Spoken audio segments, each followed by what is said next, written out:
அம்மா, அப்பா என்னம்மா பண்ணுறாரு? ஆர்டருக்கு கருவாடு வெட்டுறாரியா? சரிங்கம்மா. இது என்ன கருவாடுங்கம்மா? இது வாழை மீன்யா. நீங்கள் என்னம்மா பண்ணுறீங்க? நான் ஐர மீன் அள்ளிக்கிருக்கேன். சரி சரி. எவ்வளோம்மா அள்ளுறீங்க? 200யா. சரிங்கம்மா சரிங்கம்மா. நான் பாருங்கள் எவ்வளோ இருக்குன்னு சொல்லிட்டு எடையை போட்டுட்டோம் நம்ம. இப்போ என்னம்மா பண்ணுறாரு அப்பா? நெய் மீன் வெட்டுறாரியா? அப்படியா? நெய் மீன்னா அது என்னம்மா இவ்வளோ வித்தியாசமாக இருக்குது கருவாடு பார்க்குறதுக்கே? நயம் நெய் மீன்யா. அப்படியா?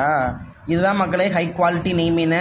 இதில் உங்களுக்கு எலும்பு இருக்காது, முள் இருக்காது, சதை மட்டும்தான் இருக்கும். அப்படியே பார்க்குறதுக்கு எவ்வளோ டிஷ்ஷாக அழகாக இருக்குன்னு பாருங்கள். பார்க்கும்போது நமக்கு அப்படியே எச்சி ஊறும் சாப்பிடணும்னு சொல்லிட்டு அந்த அளவுக்கு இருக்குது மக்களே அந்த நெய் மீன் ஒவ்வொரு பீசஸுமே. ஃபைனலாக நம்ம மீனை வெட்டி முடிச்சிட்டோம் மக்களே. இப்போ என்னங்கம்மா பண்ணுறீங்க? வெள்ளைப்பூடு 4 கிலோ ஆர்டரியா சென்னைக்கு. இது என்ன பூடுங்கம்மா? ஒரு பூண்டுயா. சரிங்கம்மா. இது வந்து அந்த மருத்துவத்துக்கு சாப்பிட்றது தானங்கம்மா? ஆமாய்யா, மருந்துக்கு தான் கேட்டிருக்காங்க. சரிங்கம்மா சரிங்கம்மா. வேறங்கம்மா? அடுத்து குச்சி கருவாடு போட்டுக்கிருக்கியா?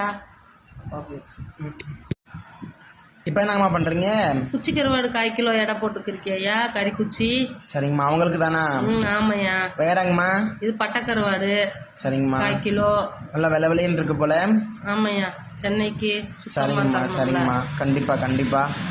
பாருங்க மக்களே. வேறங்கம்மா? வேற என்ன எடை போடுறீங்க? இது கறி குச்சியிலே கொஞ்சம் சின்ன குச்சி. இது நெத்திலி தானம்மா சொல்லுவாங்க? ஆமாய்யா, நெத்திலி சொல்லுவாங்க, எல்லாம் சொல்லுவாங்க. சரிங்கம்மா. அவ்வளோதான், நம்ம பேக் பண்ணி முடிச்சிட்டோம். இப்போது எல்லாத்தையுமே நம்ம வந்து பாக்ஸில் வச்சு சென்னைக்கு நம்ம கொரியர் பண்ண போகிறோம். நீங்கள் பாருங்கள், எங்கள் அம்மாவுக்கு அதை வைக்கவே தெரியல. எங்களுக்கு தான் ஃபஸ்ட் ஆர்டர், அதனால் எங்களுக்கு அதை எப்படி வைக்கவே தெரியல. இது அப்பா தான் வந்து செட் பண்ணுறாரு. பார்த்தீங்கன்னா உங்களுக்கு தெரியும். இப்போ அப்பா வந்து பூண்டு மேலே வந்து ஒரு கேப் போடுவார். அதை ஏன் போடுறாரு அப்படின்னு சொன்னீங்கன்னா, கருவாடு பூண்டு வந்து எப்பயுமே எப்படி இருக்கணும்னா ஒரு காத்தோட்டமாக தான் இருக்கணும்.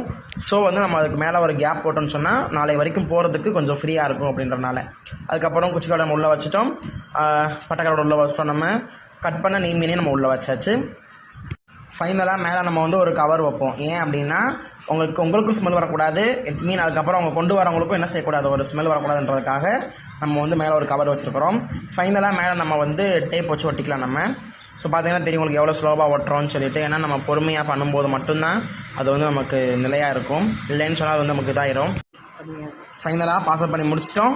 இப்போ அட்ரஸ் உங்களுக்கு வந்து நான் ஷோ பண்ணுறேன். பார்த்தீங்கன்னா தெரியும் தான் ஃபைனலாக அவுட்புட்டு.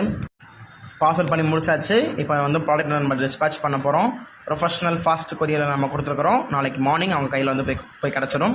ருசி ருசியாய் சாப்பிடுங்கள், இன்பமாய் வாழுங்கள். அம்புட்டுத்தேன் வீடியோ முடிஞ்சு.